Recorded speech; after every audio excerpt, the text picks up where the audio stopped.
Always a pleasure having my next guest on the show. It's Da'Mon Blackshear, who will be back in action on March the 4th at UFC 285 when he meets Farid Basharat. Da'Mon, how are you?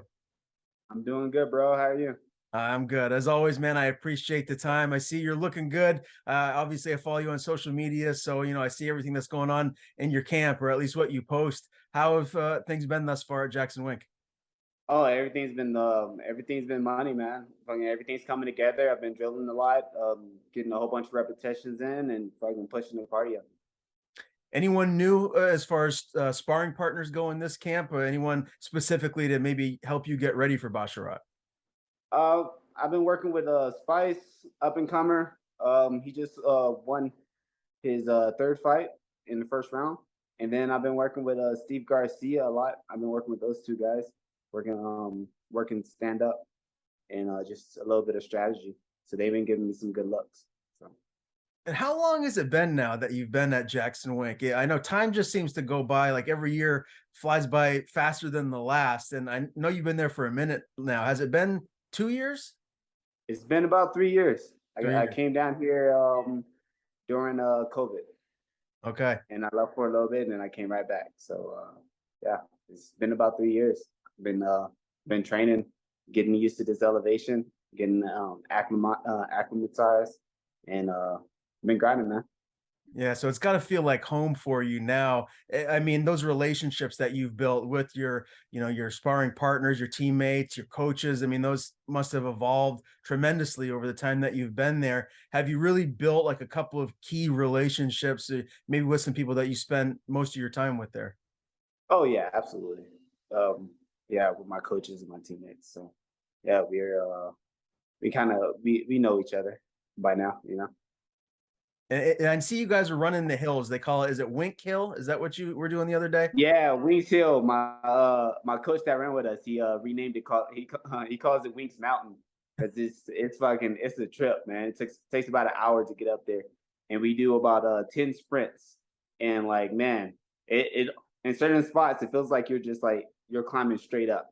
Like you're fucking on a ladder and you're trekking. It's hard on the legs, hard on the lungs, but it gets you ready. Yeah, and I feel like cardio has to be prioritized, especially in this sport. Do you feel like with the cardio, the exercises that you're doing there in New Mexico, that you're really kind of separating yourself and making sure that your cardio is obviously as good as it can be? Yeah, absolutely. I feel like that's going to be my niche in this fight. I think my cardio is on set him away. I'm going to be able to put a pressure that he's not going to be able to keep. And then I think I asked you this before, but I'm not a snake guy. I don't like snakes, and I know where you're at. There's rattlesnakes and all that stuff. Have you seen any recently when you've been out there running the hills? Not recently. I've seen one once before. I've seen a big ass rattlesnake. It was just fucking. It was going down the trail right in front of me. Luckily, everybody else spotted it before it just like snuck up on us. But yeah, So you're gonna know if one's around. They'll let you know, like, hey, don't get too close. yeah, absolutely.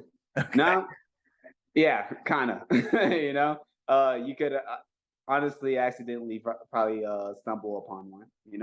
But I would not like that. See, I'm up in New England. I got to worry about like moose and black bears, but same deal. They hear you coming, they want to go the opposite direction. But yeah, I wouldn't want to deal with a rattlesnake. yeah, no. Yeah. Let me ask you about Holly Holm, man. She's got a big fight around the corner. Yana Kunitska, how's she looking in camp, and what can we expect to see from her in this upcoming fight? Oh, Holly Holmes looking phenomenal. She's sh- man, she's one of the hardest workers in the gym, without a doubt, and she's looking as crisp as ever. You know. Yeah, and if I'm not mistaken, man, she's got to be what, 35, 36 now? Is she slowing down at all, or is she looking like as sharp and as quick as she ever was? She's looking as sharp and as quick as I've ever seen her. Since I've been training at Jackson Wink, she's looking as good as ever. Yeah, we see a lot of athletes nowadays that are competing later, in their careers, even into their 40s. Do you feel like that's going to be the case maybe with yourself? Oh man, yeah, I can definitely see myself going until I'm about 40. But if I feel like I have to step out a little early, then I'll step out. But I can see myself doing mixed martial arts till I'm about 40 years old. You know, And we play the talked game smart. And absolutely. then, but when I leave, I plan on leaving. You know, there's no coming back. I feel like that's where fighters mess up.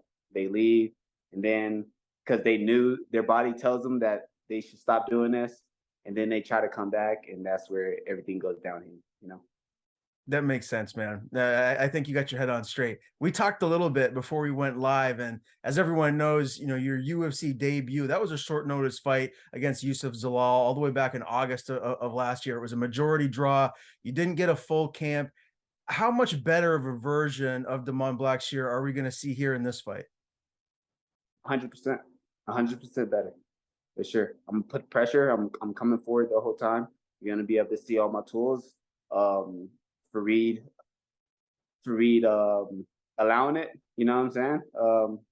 Also, he might just be able. He might fold on it the first round, but if he allows it and he fucking puts on a great performance, y'all be able to see a lot of my tools come out in this one. You know. What did you learn from that UFC debut? Were there extra nerves? Did you feel any different? It's just another fight.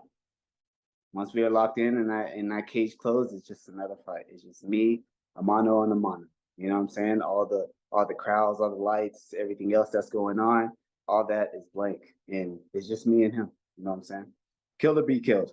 And that puts you in complete focus on the objective, you know. How did it feel during fight week though, right? Because this is, I mean, I've been interviewing you for a while now, and I know you've been wanted to be in this spot for a long time, and rightfully so. Did it just feel surreal that to be going through all of that and going through the fight week, doing all the interviews, seeing all the UFC fighters around you? Like, tell me what that was like. Yeah, initially it's definitely surreal. I got used to it. I went down to the PI, so I got used to seeing a whole bunch of faces that I've only seen on screen, you know? So now it's like at first when I went to the UFC and I sat down and we had a meeting and it was like DC, Michael Bisping, and like all the people I see on the screen all the time. And they're like actually in front of me. So yeah, that was definitely surreal. But by now I'm used to it. So dissecting that fight with Yusuf, what would you have done differently looking back at that now? Um I think I would have initiated the ground in that third round again. I was dominating there. There was no reason to stand up with them. Um, that's about it. And then just better nutrition going into the fight. But it was 10 days notice, and it's my UFC debut. You answer the call, baby. You Mhm. know what I'm saying? You answer the call. It doesn't matter how you feel. You fucking show up. You fucking do. You give it everything you got. You know. For sure. Well, majority draw, did you agree with that decision, or did you feel like you did enough to win? I felt like I did enough to win. Um, that third round, regardless of what I think I've seen some critics, that third round, I wasn't taking any damage in that last exchange. He wasn't hitting me in my head. He wasn't hitting me in my face. He was on top, but none of his punches were landing. You know what I'm saying? I was talking to Herb Dean. That's why Herb Dean didn't stop. I'm like, yo, I'm good. I'm good. I'm good. And I that was a 10-9 round, and I would give it to him, but I see myself winning. You didn't have a medical suspension or anything after that fight, did you? No, not at all. Okay. So were you hoping to jump back in before now, or did you want this much time in between fights? I was pushing the fight again in December, but hey, we got it now. You know what I'm saying? All right, no doubt. Let's talk about the 135-pound division. Title fight was just announced. Aljamain, Henry Cejudo. How do you see that fight playing out? Aljamain, Henry Cejudo. I got it. I got it being a stand-up fight for most of it, and I see Henry Cejudo edging out a decision. Okay, wow. That's interesting, On, man. on the feet. I like Aljo. And I feel like he's a champ that kind of gets disrespected in a lot of ways. Do you agree with that? Do you feel like if he I beat Henry, it's going to change things for him? Absolutely. I think so. I think he's gonna be able to put a stamp on his claim to the title for sure. Um, he can show out. It's gonna be a close fight. That's why I say I edged it to Henry Cejudo just because I think he's a little sharper on the feet. And but Aljamain has some very unorthodox striking, and he can put on the show too. You know. When you look at the top of the division, Da'Mon, how far away are you? I mean, obviously, I know you just got in the UFC, right? But like, is there a big gap that you feel like where you're at right now and like that top five guys? And how many fights do you think you're going to need to, be in that discussion of, top 15 fighters? I um I want the cards to fall however they fall. You know what I'm saying? I don't think I'm that far from them whatsoever. I think it's a game of inches with this bantamweight division. Everybody in this division is pretty tough. Everybody's a handful. Everybody has their pros and their cons, and I believe I'm right there, and I could beat them on any given day. Any given day. If they fucking called me right now, I would go in there with complete confidence against any of those top five guys. All right, man. I love that answer. Well, obviously, the next step is getting past Basharat, and what a card to be on, man. UFC 285. It's the return of John Jones. He's taking on Cyril Gahn for the heavyweight strap. Again, it's March the 4th, T-Mobile Arena in Las Vegas. Let me just ask you right there before we dive into this fight with Farid. How do you see that title fight shaking out? Do you think John wins it, or do you think Gahn gets his hand raised? I think John takes it. I think John takes it, and he solidifies his the title. You know, If I think he works them. I think where he's really gonna dominate is gonna be on the ground. You know. Okay. So is there anyone that's on the roster right now in the heavyweight division you think would beat John Jones? Stylistically, I don't not right now. The person I would fucking be like a little fucking worried would have been Nagano, and he's out. So Mm. I would I don't think anybody can hang with him. Yeah, that's But the we'll see. Yeah. that's the fight, man. Geez, I hope we get to see that. And Ngannou and John Jones, and obviously with what Francis is doing, he's putting his feet in the ground. Basically making a statement that fighters need better pay, health insurance. What's your stance on all of that? Oh, I agree. 100%. Fighters need fucking um it's a fucking dangerous game, you know? And it's one of the most watched sports, you know what I'm saying? And I don't feel like we get our justice as mixed martial artists. And I also believe this is the greatest sport, you know? And I believe that we should be one of the top paid athletes out there. So I agree with him. I Mm. think he did the right move. No argument for me. I'm with you guys as well. Let's talk about this upcoming fight again. Farid Basharat. He's 9-0. We saw him on Dana White's Contender Series, a UD win over Alan Bogoso. What kind of a fighter is he, Da'Mon? What kind of a fight are you expecting to have, or what do you think he's going to try and bring to you on March the 4th? I think he's gonna probably initially try to come forward, but he's gonna end up backing up a lot.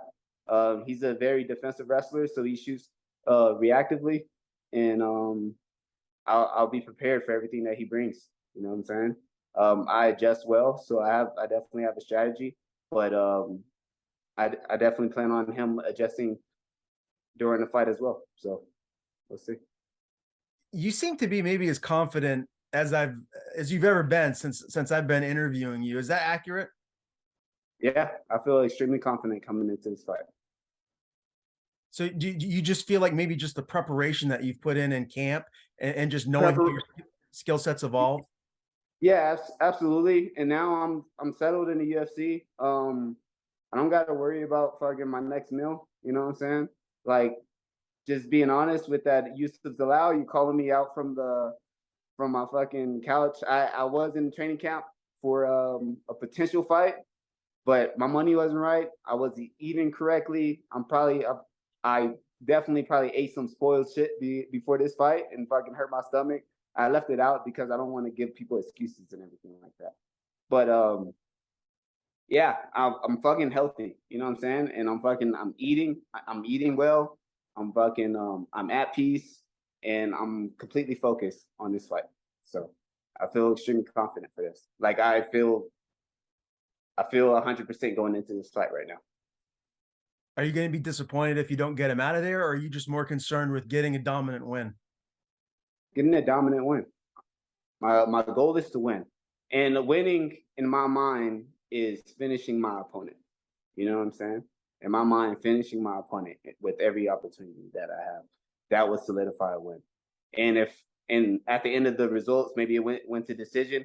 If I went in there with that mindset of finishing my opponent with every chance I got, then without a doubt, I should be fucking victorious. You know.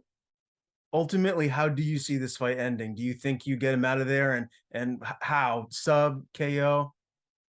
I see it finish in the first round. Uh, I just see it finish in the first round. 50K bonus? 50K bonus, 50 G's. Man, that's gonna get me straight. Okay, You know. very good.